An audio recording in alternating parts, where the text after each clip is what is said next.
Content warning. This series will discuss topics that may bring up painful experiences for you. Please take the time to surround yourself with good medicines. If need be, pause the playback and go for a walk, stretch, have a glass of water, and come back to the show when you feel comfortable.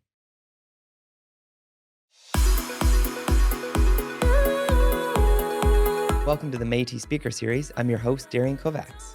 On this podcast series, we will be exploring learning, healing, and rebuilding within the Métis community.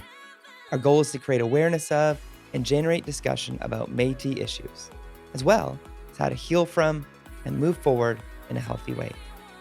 We hope to reduce Métis invisibility in BC through the personal stories from our Métis community members. This show is brought to you by the Métis Nation of British Columbia and Jelly Marketing. I couldn't help myself. You gave me everything.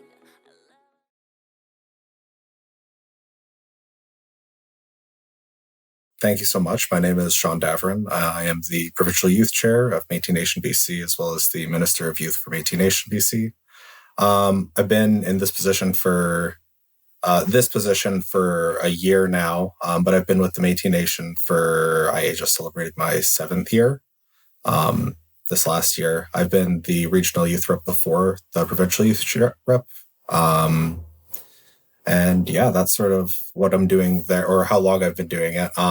It's pretty much just like advocating on behalf of youth and stuff like that, looking for the best way that we can help the most youth out. Which I think that's also like my favorite part, is like finding these programs to help like youth find who they are, find their culture, and then get access to resources that I feel like they should just have in general. So it's been amazing. really rewarding. When you say youth, what is that age range? For 15 to 30, sorry. Okay, no, that's great. That's really awesome. So if all of a sudden in BC, because that's the region you oversee, there is a slew of Métis people, 15 to 30, proud of and educating others about being Métis all over TikTok and YouTube, you would have done your job. Is that correct? That would make my little heart so happy, honestly. That's all I'm looking for. I know that the number one thing that we always hear from people is everybody's mandate is always engaging youth, and like it's just like that. They say it, and it's like, that's cool that you're saying it. But what does that look like? And how do you actually plan on engaging youth? So it's like one thing for people to say it, and it's another thing for people to actually be a part of it and wanting to actually do it. So I'm definitely trying to action on the engaging and actually taking that next step and making it happen. That's amazing. And it sounds like a lot of that has to do with the role of leadership and leadership within the organization and leadership within youth. So big question, just to start off. What does it mean to decolonize leadership? I know that's a big loaded term. Oh, yeah. Both those words have a lot to do with it. But if you were to hear those terms together, what does that mean to you? I think what I hear, like when I hear that, I honestly, like I think of a family. And, you're all sitting around your dinner table, you're arguing, you're swearing at each other, you're having your dinner and stuff like that. And then you leave the dinner table and you're still family, and you're still one unit. And so I think that that's one thing that we're really lacking in a colonialized government structure, is that sort of, there's the sides, it's the NDP versus the Liberals versus the Conservatives versus. It's not just a collective people. And that's what I really appreciate about sort of our governance structure, is that we don't have parties. We are just running, we're running because we want what's best for our people. And, there's definitely times when we get into heated arguments. It's politics, it's bound to happen, especially when, we look at what's going on in Victoria with like the old growth cuts going on.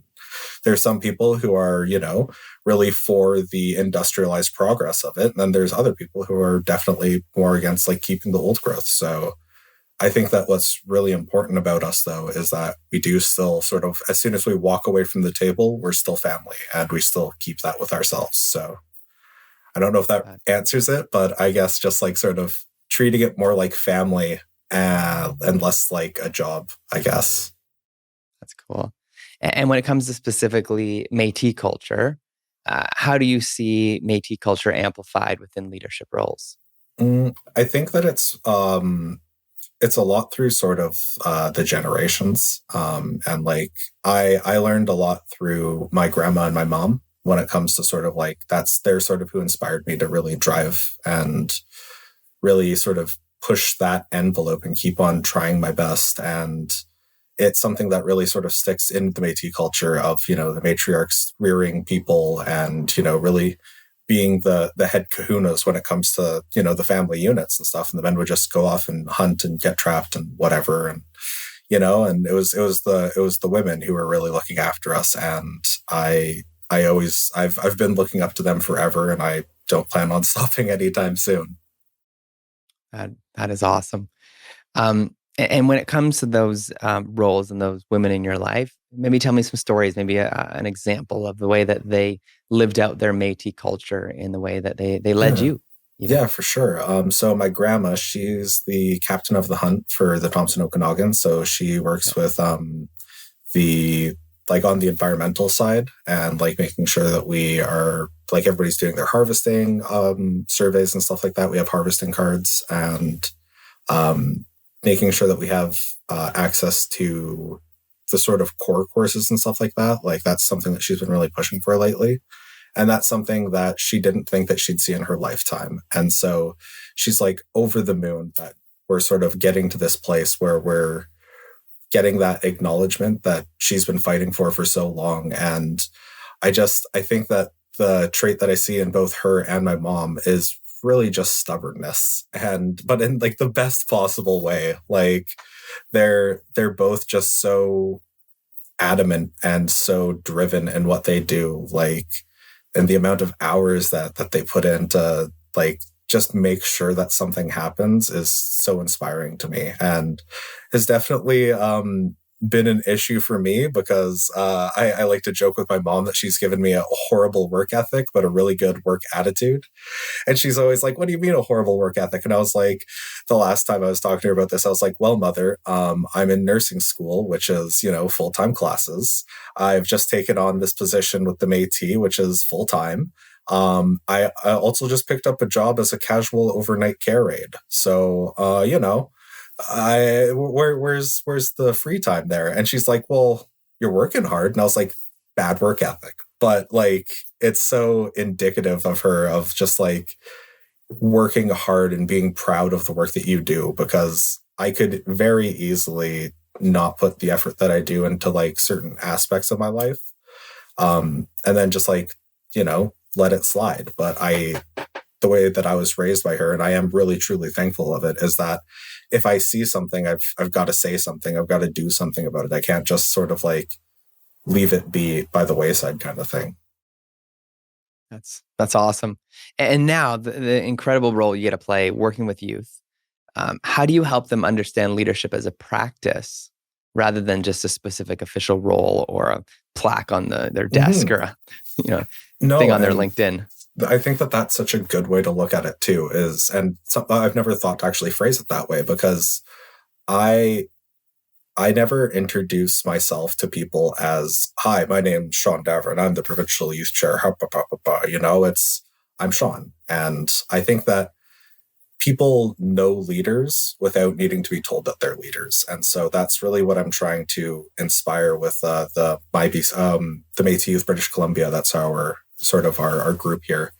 And it's sort of like stepping up and taking on like extra little roles here and there. So occasionally when we're doing our bi-weekly meetings, I'll have one of them chair the meeting instead of me, because I don't need to chair every meeting. And then that gives them the skills to sort of perpetuate their own lives forward. And I think that it's something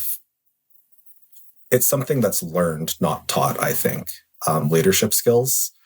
I can't teach somebody how to be a good leader. I can give them access to what they need, but I can't force it on them. It's, if they want to learn and become it, then they will. But it's not something that can just happen passively to you, I guess.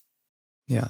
Yeah. And maybe it's, as they say, it is about being caught, not taught. Totally. Yeah. Yeah. And speaking of leadership and leaders, who's a Métis leader that inspires you? Well, I'll totally stick with the theme right now.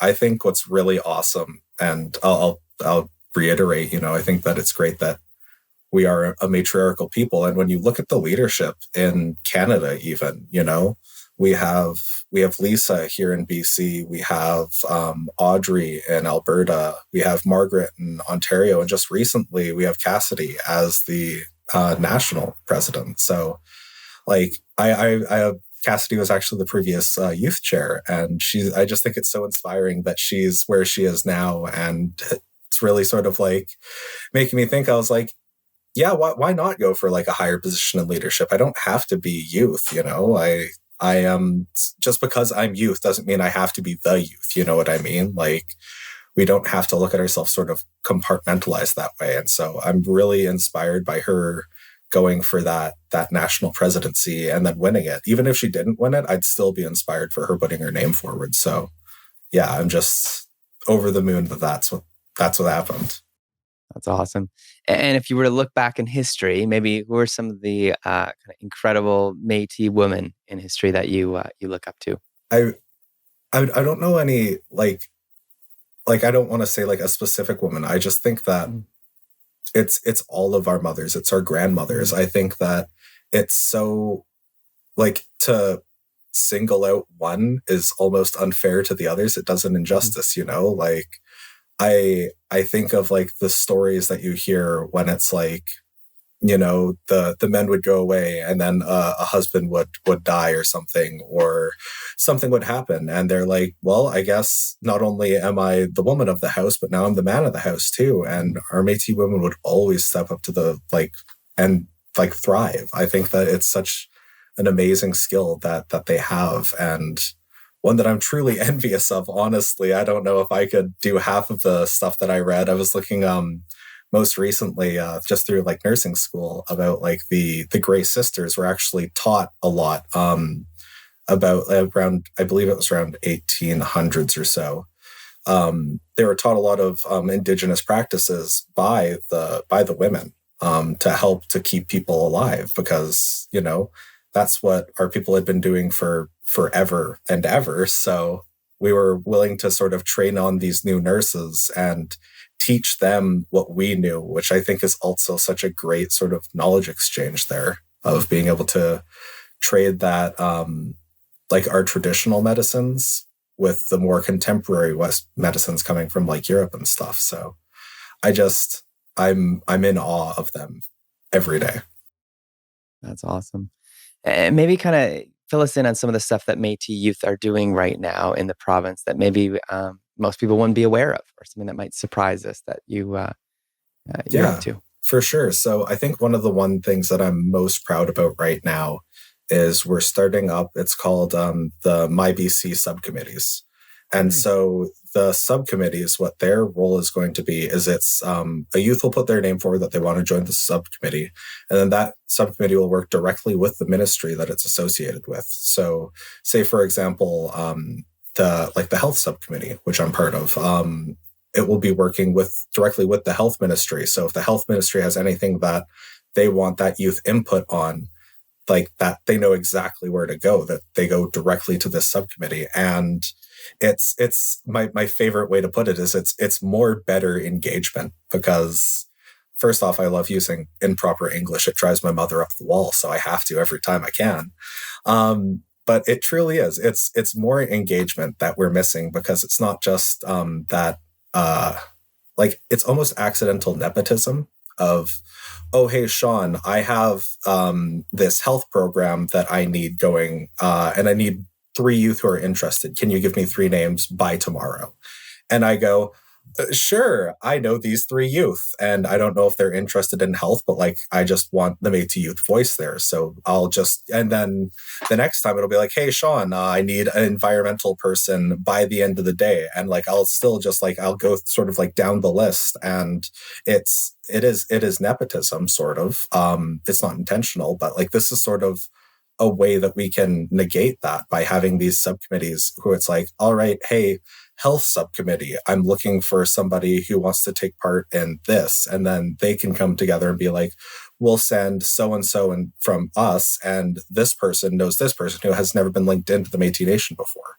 And so it's people who weren't engaged before engaging in stuff that they're interested in. So they'll be able to shine so much brighter than if just it was me going into, say, sports, for example. I know nothing about sports, so I really couldn't give anything of value to sports, but I'd still be that voice. Whereas if I was into sports, like, it's so much better that way.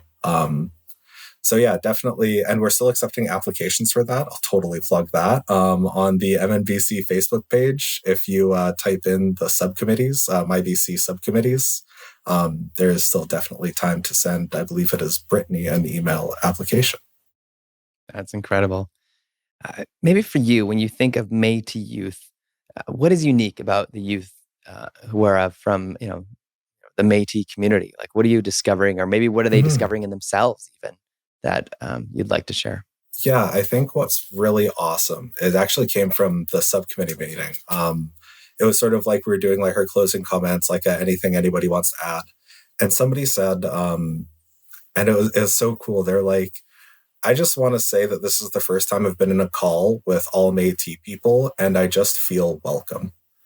And I think that that's something that's so cool, that just like being with people who are Métis and like sort of like in your peer group too, because it's one thing to, be around elders, which is of course amazing, but it's a lot more difficult to connect with an elder on that sort of peer-to-peer level because you're not peers, right? So to be with peers who have a similar sort of life experience to you, and like it's funny, like I've picked out a few of my friends before they knew they were Métis. I was like, you should look into your family a little bit, maybe see if you're Métis, because it's just like there's little things that just like always sort of cue me off of, I think this person, they could be Métis. So I think that what's awesome about Métis youth is just that instant sort of zing, I guess, of just like connecting and immediately sort of being able to trust and open up with each other and just like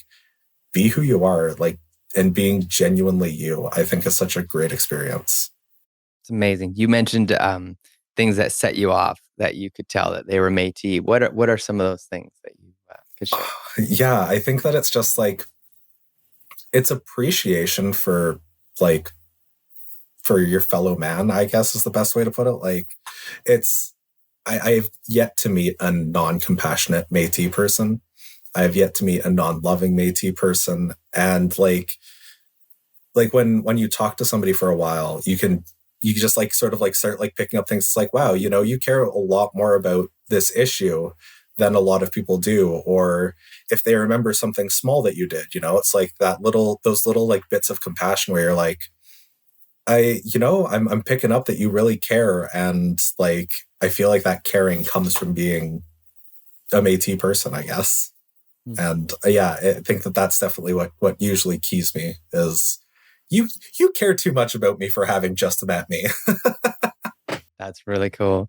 And if you could speak, in a magical, amazing way, and maybe for some it's not so because they're actually listening right now, to the 15 to 30-year-old Métis people of BC right now, what would you want to say? What would be your message to these 15 to 30-year-olds, whether it's a word of encouragement or, some word of advice, or maybe both? What would you want to say to this group of people? Yeah, I think what I'd want to say is just, if you've had a bad experience with the Métis sort of like culture, or the Métis, like a Métis group or something like that, I really recommend you reach out again. I think that there's so many times when one bad encounter with someone will sort of like paint your entire view of the entire group. And I can definitely appreciate that it's difficult. And I've 100% been there. And I'm so glad that I did reach out the second time and sort of like try again, because I'd be missing out on some of my best friends that I've made, on the opportunities that we have as Métis youth. I really want to encourage people to keep on trying. And there's, with our registry as well, I really think that it's important to be registered, that this is like the most boring sounding thing. But honestly, I really do recommend like looking into the registry and trying to get your citizenship with MNBC, because that will open up even more doors to you. And the more people who are registered as citizens will make our voice mean more to government. So I think that, yeah, just being able to connect with your fellow people who are just like immediately sort of with you and on your side, I think is worth a few extra tries. And I don't mean that in a condescending way, of course, but, you know, I think that everybody gets unlucky sometimes. And so just hoping that the next time will be the right time.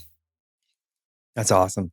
And what would be your word of advice for those that maybe have a 15 to 30-year-old Métis person in their life? So I have a son who just turned 15, actually a couple weeks ago. Where can we point them? What is the advice you give us to be able to help them kind of get connected with and you know, get involved in the Métis Nation of BC? Yeah, I think that your two first sort of touch points are, you could either reach out to your regional youth rep. They're the youth who sit on MyBC. Their information is on the MNBC website, as well as I believe the MNBC Facebook page, as well as reach out to me. I'm always happy to talk and sort of direct. And if I don't know the answer, I know somebody who does, kind of thing. So it's definitely daunting to sort of dive into Métis culture. And I can really appreciate that. I had a friend ask me, hey, I want to get in touch with my culture. What's the first thing I do? And I was like, well, and I was like, there's, this is just like such a floodgate, but like at the same time, you want to be focused with it. Like, I don't want to just like info dump and then leave someone with like 14 pages of, these are all the people you can reach out to, you know, like I'd rather have it be, okay, you should talk to this one person and then they will help you get in touch with sort of another group, kind of thing, instead of that initial info dump. Because at the end of the day, we can all go online and sort of find these resources. It's just sort of finding the right resources for you is most important. So for sure, great. Reach out to myself, reach out to your regional youth reps, reach out to your community youth reps if you have them. Yeah, just reach out and ask about youth, and I'm sure it'll be directed the right way. That is awesome. As we look into this next year, what are some of your hopes and dreams as we begin to start meeting in person and seeing each other? Yeah. And, you know, what are some of your hopes and dreams to kind of further youth here? Yeah, so the next sort of big thing that we have coming up is in February, and that's the My Parliamentary Forum, where we're hoping to get, and it's a big hope, hoping to get 87 youth to Victoria to sit in Parliament and do like a parliamentary sort of like debates on topics that are important to youth that we can then bring up to the MNGA level, the Métis Nation General Assembly level, of resolutions that the youth want. And so these are going to be like debated by youth, for youth, and then brought up to this assembly to then be put hopefully into our resolutions or our constitution. And maybe I say, what will they be doing in Victoria? So in Victoria, they're going to be able to go to Parliament and debate sort of topics that they think are important to them.